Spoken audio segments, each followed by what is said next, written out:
Radio Panamá. Vamos más allá de las noticias. Hola, es viernes 14 de mayo, 32 grados centígrados en Ciudad Capital. A esta hora vamos a saludar al primero de muchos invitados que tiene esta jornada de 2 horas. Es el doctor Jorge Ortiz, él es médico pediatra genetista y también es gerente médico de Sanofi, que esta tarde nos acompaña para hablarnos de un tema de lo más interesante. Es un padecimiento que se compone de un grupo de enfermedades hereditarias progresivas de afectación multisistémica. ¿De qué se trata? Se lo vamos a preguntar al doctor. Un gusto saludarle, Edna Jaramillo, John de León por acá. ¿Qué tal, Edna? ¿Qué tal, John? Es un gusto para mí poder estar compartiendo el día de hoy con ustedes y aquí para cualquier pregunta que puedan hacer. Así es, doctor, bienvenido, feliz tarde para usted y creo que la pregunta, aunque básica, pero importante para arrancar y entender de qué se trata esta enfermedad multisistémica, es precisamente qué es la mucopolisacaridosis. Bueno, la mucopolisacaridosis es un grupo de enfermedades que, lastimosamente son bastante letales si no se les da un tratamiento adecuado, muy graves desde el punto de vista de la sintomatología que se tiene y que se producen básicamente porque la información genética con la cual cada uno de nosotros fue creado tiene una información genética específica dañada que nos va a producir una de estas enfermedades. Y a la hora de tener nosotros esta enfermedad, vamos a producir problemas como talla corta, talla baja, problemas de contracturas en nuestras articulaciones, problemas de dolores articulares muy fuertes, problemas de hernias umbilicales, problemas del corazón, problemas de neumonías constantes, infecciones respiratorias de las vías superiores, problemas de otitis o infecciones de los oídos a repetición, retraso global de nuestro desarrollo y obviamente todo esto en la etapa pediátrica. Y es lamentable que muchas veces nosotros no podamos identificar a estos pacientes de una manera temprana porque la expectativa de vida de ellos está más o menos para algunas de estas mucopolisacaridosis entre los 6 y 8 años de edad, con muchas complicaciones y muy comprometida la salud de estos pacientes. Doctor, le quiero preguntar, ¿cuán importante es el diagnóstico temprano de enfermedades de este tipo, pero a la vez, cómo se logra determinar cuando están marcadas dentro de este grupo de enfermedades poco comunes? Eso es una pregunta muy importante porque para todas estas enfermedades raras, en principio necesitamos mucho de la curiosidad del médico y de que el médico piense en este tipo de enfermedades como una posibilidad dentro del gran grupo de pacientes que ellos puedan ver. Yo recuerdo que cuando yo estudié genética me decían mis profesores de genética, sus ojos no van a ver lo que su mente no sabe y si nosotros nunca hemos visto o no hemos repasado estos temas, muy probablemente nosotros no vamos a identificar al paciente y le vamos a seguir tratando la neumonía, que está bien, pero lo que le originó esta neumonía, este problema de base, estos dolores articulares, estas contracturas, nosotros no lo estamos diagnosticando o no lo hemos llegado a diagnosticar y existen tratamientos específicos para algunas de estas enfermedades que dándoselas de manera temprana, nosotros podemos beneficiar por mucho la vida y la calidad de vida de estos pacientes. Doctor, entonces, las características que pudieran presentarse clínicamente hablando de estas enfermedades y sobre todo, como bien usted anota, un diagnóstico temprano para saber precisamente el manejo que deba darse, ¿cómo estamos nosotros como país, como región al respecto? Bueno, lamentablemente no tenemos o no contamos con estadísticas nosotros dentro de la región que pudiéramos decir específicamente cuántos pacientes hay con este tipo de enfermedades. Sin embargo, y tengo entendido por algunas notas de prensa que he logrado revisar y leer, que algunas asociaciones describen que tienen por lo menos 8 pacientes identificados con este con este tipo de enfermedad. Si nosotros nos vamos a la literatura internacional, los datos de las revistas científicas nos dicen que pudiera existir un paciente por cada 100,000 habitantes cuando hablamos nosotros de un tipo específico de mucopolisacaridosis que se conoce como tipo 1 o MPS 1. Y ahí sería fácil poder hacer algún cálculo relativamente sencillo. Si nosotros somos 5 millones de habitantes dentro de nuestro país, pues entonces uno por cada 100,000 podrían ser aproximadamente 50 pacientes los que nosotros pudiéramos esperar tentativamente que se pudieran identificar. Existen factores de riesgo para nuestra población que probablemente nos hagan considerar que puedan existir hasta más pacientes de estos, y esos factores de riesgo es que aún existe mucho matrimonio dentro de comunidades muy cerradas por costumbre, por religión, por acceso geográfico, y en esos grupos cerrados este tipo de enfermedades pueden hacerse mucho más frecuentes que en otras. Entonces, esos factores de riesgo son sumamente importantes que nosotros los consideremos también para ciertas áreas geográficas de nuestros países. En este mismo orden de ideas que usted plantea, por ejemplo, en estos días se conmemora el Día Mundial de las MPS, que sería la abreviatura, ¿no? De las mucopolisacaridosis. Caridosis, Ajá.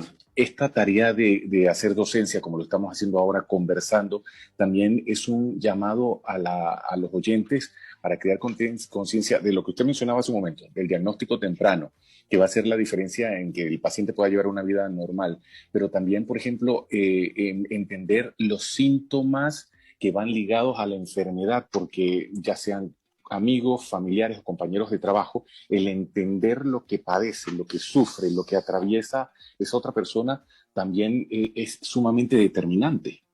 Por supuesto, y la verdad es que este tipo de conmemoraciones para días específicos hace visibles a estos pacientes y hace visible el hecho de que existen algunos pacientes y que obviamente necesitan un tratamiento y necesitan un seguimiento adecuado, multidisciplinario por varios médicos especialistas. Y que, bueno, los pacientes ahí están. Ellos no pidieron nacer con este tipo de enfermedad, o no fue que se los haya pegado por algún descuido, sino que al final es una enfermedad que se heredó y los tienen y tienen sus necesidades. Y específicamente la parte de la sintomatología es muy, muy, muy importante porque lo que yo les he comentado hasta este momento nos habla a nosotros de las formas severas, en donde son los niños los afectados, por lo menos para el tipo de enfermedad que se conoce como mucopolisacaridosis tipo 1. Pero eso solo nos explica a nosotros el 55% de los casos. El otro 45% son pacientes adultos o adolescentes que tal vez van a tener sintomatología más leve, por ejemplo, síndrome del túnel del carpo. Ahora vemos mucho de este problema por la utilización de las computadoras, por la utilización del mouse, de todo este tipo de herramientas, pero pacientes jóvenes que tienen síndrome del túnel del carpo bilateral, asociado a estos dolores articulares, problemas de hernias, si sean adolescentes o incluso pacientes de 20, 30 años de edad, deberíamos de considerar nosotros la posibilidad de este mismo tipo de enfermedad. No de forma tan severa como les decía antes, pero lo que normalmente ahora llamamos formas atenuadas o formas leves, que sin embargo van a necesitar tratamiento, van a necesitar evaluación médica, que son pacientes crónicos con muchas molestias y muchas dolencias que comprometen la calidad de vida de estos pacientes. Justamente le iba a preguntar eso, doctor, ¿cómo es el día a día de ese paciente, su vida rutinaria, incluso los medicamentos que deben estos tomar, si los adquieren, el costo de los mismos, si los tiene el seguro o no? Debe ser todo una complicación, tal y como resulta este nombre de la enfermedad multisistémica. Supongo que así mismo es el día a día de esos pacientes. Sí, efectivamente, las limitaciones con las que los pacientes cuentan son muchas, muy variadas, y las necesidades, independientemente de los tratamientos específicos para la enfermedad, el paciente va a necesitar rehabilitación, terapia psicológica, nutrición, sus vacunas normales, sus chequeos normales de crecimiento, desarrollo, su alimentación. Y estos pacientes, por ese retraso en su desarrollo que tienen, que muchas veces es un retraso motor, no es un retraso neurológico, estos pacientes están bien de sus actividades cerebrales normales, pero por esa contractura que tienen, la limitación para hacer las cosas es muy, muy importante. Y por eso es que se necesita de un tratamiento o un seguimiento multidisciplinario para que estos pacientes puedan tener por lo menos una mejor calidad de vida y un alivio a los problemas que están teniendo. Si estos pacientes se trataran o se identificaran desde etapas muy tempranas, el beneficio del tratamiento específico para este tipo de enfermedades obviamente sería mucho mejor y el pronóstico sería mucho mejor. Aquí es donde se toca, perdón. Ajá, sí, adelante, adelante. No, aquí es donde se toca un punto muy importante de diagnóstico y los programas de tamizaje, que conozco que existen algunos programas de tamizaje en Panamá muy buenos que incluyen una cantidad bastante importante de enfermedades, todavía no incluyen estas enfermedades como la mucopolisacaridosis dentro de sus programas de tamizaje y se beneficiaría mucho realmente de poder incluirlas porque el diagnóstico temprano, tratamiento oportuno, beneficia al paciente y a la familia de estos pacientes. Sí, y lo que le quería preguntar, y es que quiero profundizar un poco para que la audiencia lo tenga muy claro cuando vamos a la par de otras enfermedades. Primero, el margen de edad, eso se manifiesta a una edad muy temprana en la infancia. Si eso es así, ¿cuál es el margen o el promedio de tiempo en el que podría aparecer? Y adicional, cuando hablamos de algunos síntomas, porque revisaba literatura sobre el tema y decía, pero si los ves por separado, me imagino que puede incluso uno llegar a pensar que es otra enfermedad, pero me imagino que hay que verlas bajo un mismo paraguas, todos Sí. esos síntomas, la sumatoria de todos, ¿no? Tiene usted toda la razón del mundo, John. Cuando hablamos de mucopolisacaridosis, le hablo de mucopolisacaridosis tipo 1, que es donde encontramos tanto pacientes pediátricos como adultos. Pero Uh-huh. las formas severas de la mucopolisacaridosis tipo 1, podemos nosotros identificar a estos pacientes desde que tienen 6 meses, 8 meses, sí, desde el punto de vista clínico, ¿sí? Sin embargo, este tipo de enfermedad viene ya presentando cierto tipo de manifestación o problema desde que estamos dentro del vientre de nuestras mamás. Desde allí ya nosotros tenemos una alteración de nuestra información genética y tenemos nosotros por consiguiente ya una afectación de ciertos tejidos o ciertos órganos de nuestro cuerpo, pero que obviamente se van a hacer manifiestas más adelante. En las formas graves, lamentablemente, el paciente pediátrico ya al año de edad va a tener retraso en su desarrollo, probablemente ya va a comenzar a tener problemas de neumonías o infecciones respiratorias superiores, estas contracturas de sus articulaciones. Y la expectativa de vida, les decía en un principio, sin un tratamiento específico, puede llegar a ser de 8 años en promedio, ¿sí? Para las formas leves, probablemente estos pacientes no van a tener sintomatología tan temprano, pero en la adolescencia ya tienen esas contracturas y dolores articulares importantes que los hacen consultar y que les están dando antiinflamatorios, medicamentos para el dolor, sus terapias, pero que no mejoran.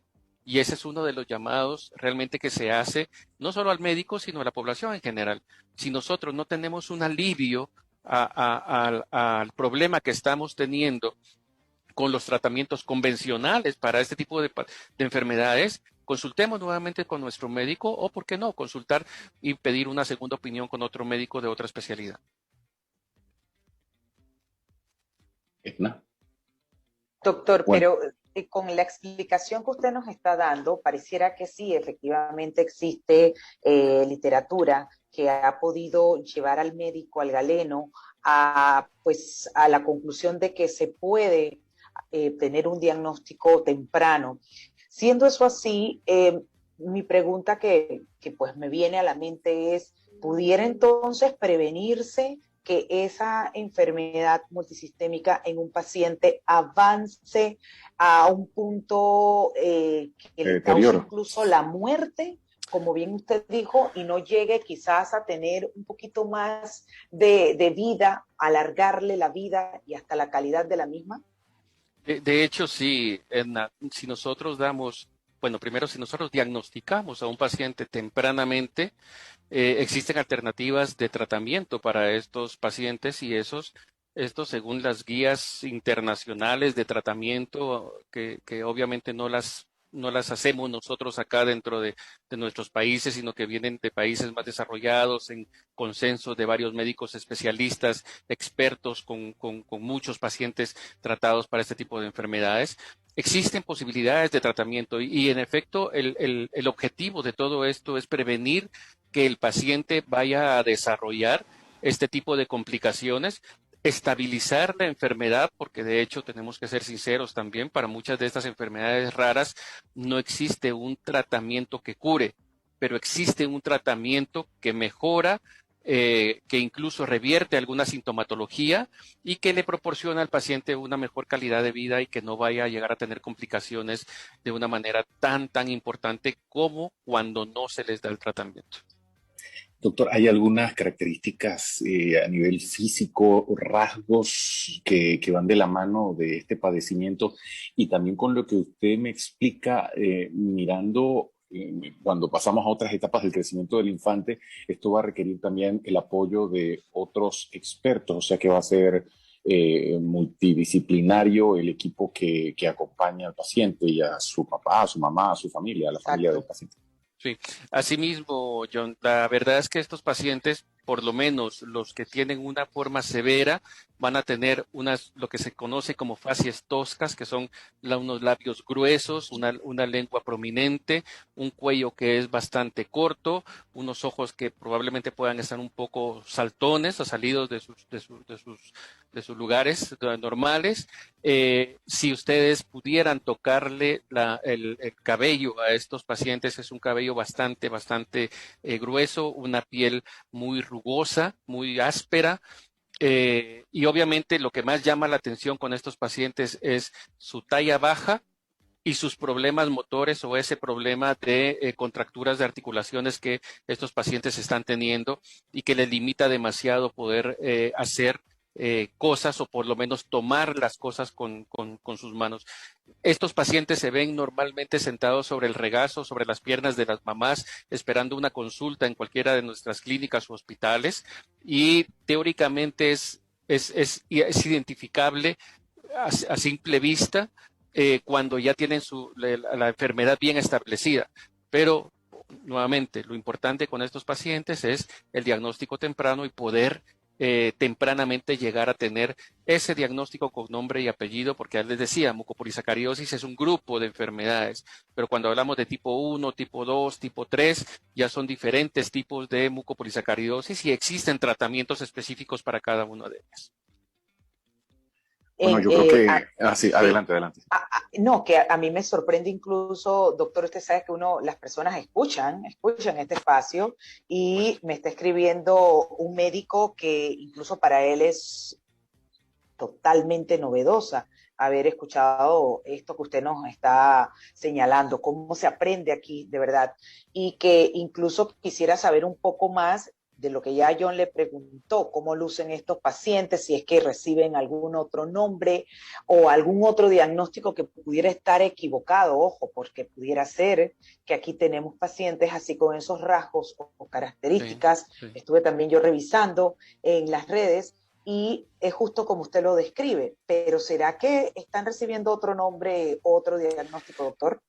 Puede ser, la mucopolisacaridosis tipo 1 también se conoce como el síndrome de Horler, síndrome de Shea o síndrome de Horler-Shea, porque básicamente hay una forma severa que es el síndrome de Horler, hay otra forma leves que son la forma Shea y la forma Horler-Shea. Si hablamos de mucopolisacaridosis tipo 2 es el síndrome de Hunter, por poner un ejemplo, que son los nombres de los médicos que en su momento describieron a este tipo de pacientes con este tipo de enfermedades.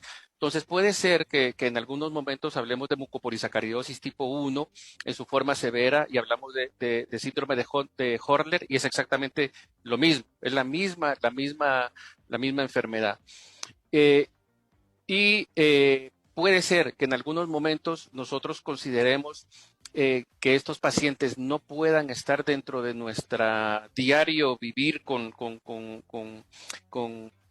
dentro de los hospitales o dentro de nuestros pacientes en las clínicas, pero cuando le ponemos un poquito de atención a esas neumonías constantes que está causándole problema a un paciente o esos dolores con los cuales viene y un hermano tiene un problema similar, ahí es donde comenzamos nosotros a poder tener por lo menos un poquito más de agudeza en cuanto a considerar que algo más hay, que no solo es esa neumonía, esa infección, sino algo más hay dentro de esta familia.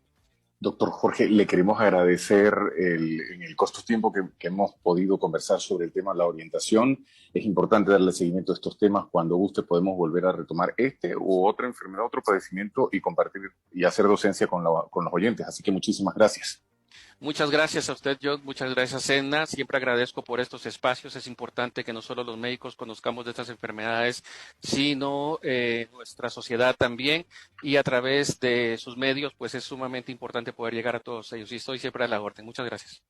Agradecidos nosotros por el aprendizaje, con los conocimientos que usted comparte aquí, con la audiencia, por supuesto, y para con nosotros. Gracias, doctor. Gracias. Feliz tarde.